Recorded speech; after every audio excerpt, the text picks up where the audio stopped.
Сәлеметсіңдер ме балалар, бұл 2-ші сынып математика пәні 134-136 сабақтар. Сабақтың тақырыбы өткен материалдық қайталау, бекіту. Бірінші тапсырма. Теңдеулерді шеш. Бірінші теңдеудің жауабы 3-ке тең. Екінші теңдеудің жауабы 9-ға тең. Үшінші теңдеудің жауабы 3-ке тең.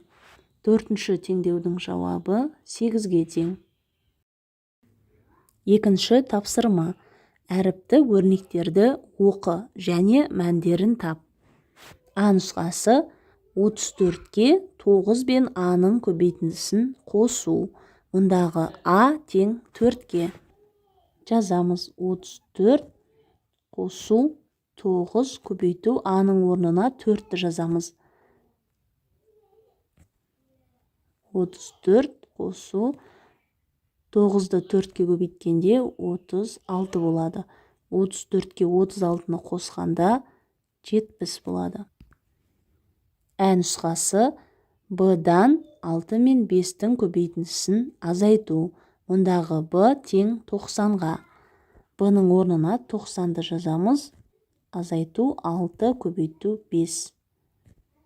90 азайту 6-ға 5-ті көбейткенде 30 болады.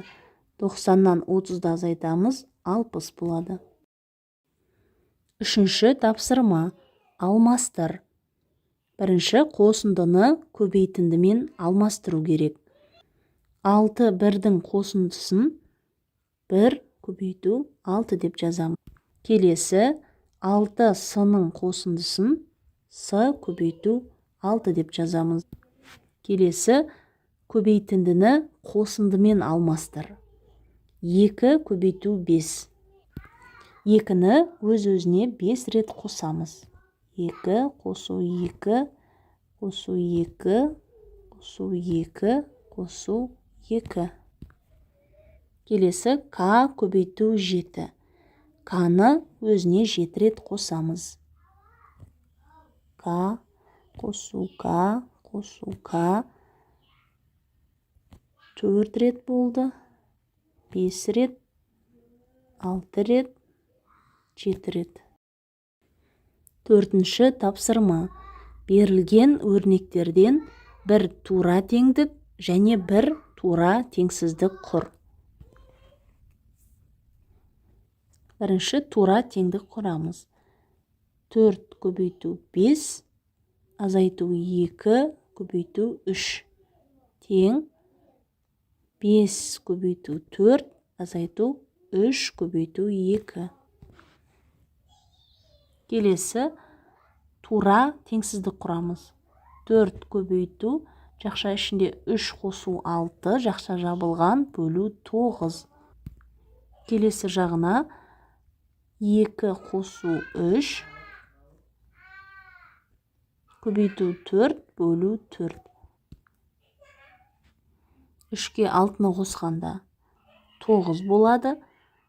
4-ке 9-ды көбейткенде 36 болады. 36-ны 9-ға бөлгенде 4 болады. Ал мұнда 2-ге 3-ті қосқанда 5 болады. 5-ті 4-ке көбейткенде 20 болады. 20-ны 4-ке бөлгенде 5 болады. Сонда 4, 5, 5 артық болады. Бесінші тапсырма. Салыстыр. 39 қосу 42 қосу с. Мұнда 39 қосу с қосу 42. Қосылғыштардың орны ауысқанымен қосындының мәні өзгермейді. Бір жағында 73 қосу с, ал мұнда с қосу 72. Сонда с-ға үлкен санды қосқан жағы артық болады.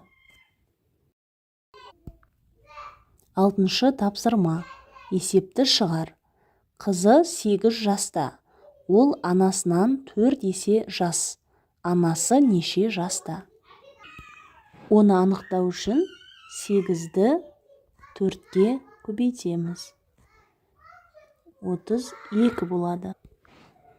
Жауабы анасы 32 жаста. Жетінші тапсырма. Суретті зертте. Суретте неше кесінді, неше түзу, неше сәуле бар. Оларды белгіленуі бойынша жазып көр. Суретте 4 түзу бар. А, Б түзуі, А, К түзуі, Е, В түзуі, Е, К түзуі. Кесінділер алтау. А, Б кесіндісі, А, С кесіндісі, Е, С кесіндісі, С, Б кесіндісі, С, К кесіндісі және Е, К кесіндісі.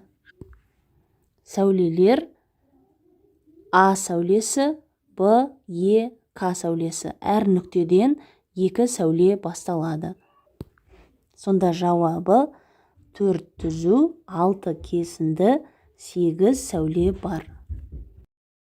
8-ші тапсырма.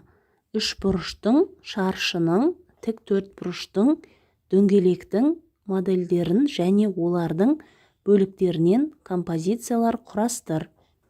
Мен үшбұрыш, тік төртбұрыш, шаршы және дөңгелекті пайдаланып үйді құрастырдым.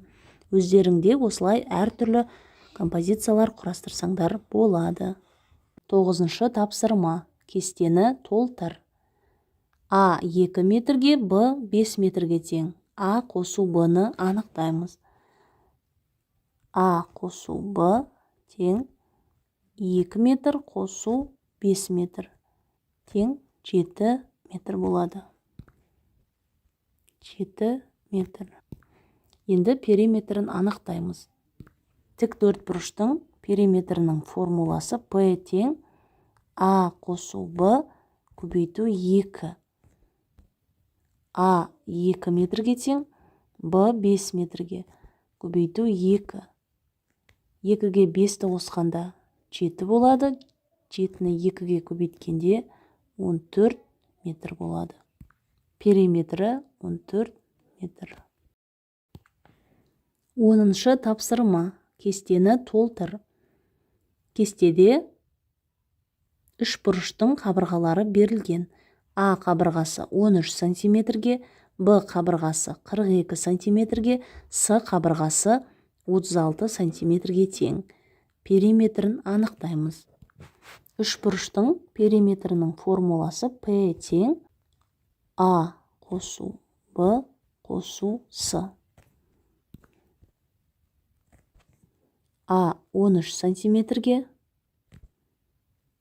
Б 42 сантиметрге, С 36 сантиметрге тең. Барлығын қосқанда 91 сантиметр болады. Периметрі 91 сантиметр. Енді П азайту А-ны анықтаймыз. П азайту А тең П 91 сантиметрге, А 13 сантиметрге тең. 91-ден 13-ті азайтқанда 78 сантиметр болады. П азайту А тең 78 сантиметрге. Енді П азайту Б-ны анықтаймыз. П 91-ге, Б 42-ге тең. Тең 49 сантиметр болады.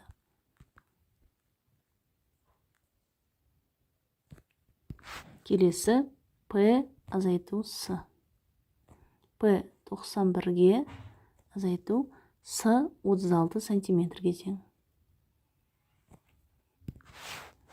Тең 55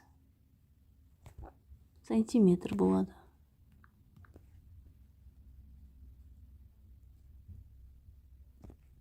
Он бірінші тапсырма. Есепті шығар. Сыйымдылықтары 3 литр және 5 литр болатын 2 ыдыс берілген. Осы ыдыстарды пайдаланып 7 литр суды қалай құйып алуға болады? Бірінші 5 литр су алып қоямыз. Келесі тағы 5 литр су алып 3 литрлік ыдысқа құямыз. Сонда ыдыста 2 литр су қалады. Бастапқы 5 литр суға 2 литр суды қосамыз, 7 литр болады. 12-ші тапсырма. Табақшалы таразы мен массалары 10 кг және 2 кг болатын кіртастар бар. Олардың көмегімен 3 кг шиені қалай өлшеп алуға болады? Бірінші тәсіл, таразының бір жағына 2 кг кіртасты қоямыз, екінші жағына 2 кг шиені қоямыз. Тағы да 2 кг кіртас және 2 кг шиені қоямыз. Енді одан кейін мына 2 кг шиені 1-1 килодан теңдей етіп таразының екі жағына қоямыз. Одан кейін бастапқы 2 кг шиеге мына 1 кг шиені қосып 3 кг шиені аламыз. Енді екінші тәсіл, таразының бір жағына 10 кг және 2 кг кіртасты қоямыз, ал келесі жағына 12 кг шиені қоямыз. Одан кейін осы 12 кг шиені теңдей 2 бөлікке бөлеміз, сонда 6 кг-нан болады. Осы 6 кг шиенің біреуін алып, оны да таразының екі жағына теңдей бөлеміз, сонда 3 кг шиені алуға болады екен. 13-ші тапсырма. Периметрі 4 см шаршы сыз. Периметрі осы шаршыдан 8 см артық шаршы сыз. Бірінші,